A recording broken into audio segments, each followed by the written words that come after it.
আসসালামু আলাইকুম। বাংলাদেশের নির্বাচন আমরা দেখছি, বহুত নির্বাচন দেখছি, কিন্তু বাংলাদেশের মানুষ একটাও ভালো নাই, সঠিক নাই।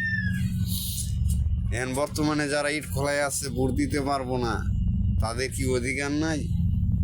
তাদের খবর নিছে একবার যে ভোট দিতে পারে কিনা? এই খবর তো কেউ নেয় না। এরা এই যে কোনো সরকারি হোক, জনগণ কোনখানে আছে, কে কি কাজ করে, কে কি করে খায়, এটা সরকারে খবর নেয় না। এটা আমি ভালো রকম বুঝি, 22 কোটি মানুষে সুন্দর করে বুঝে।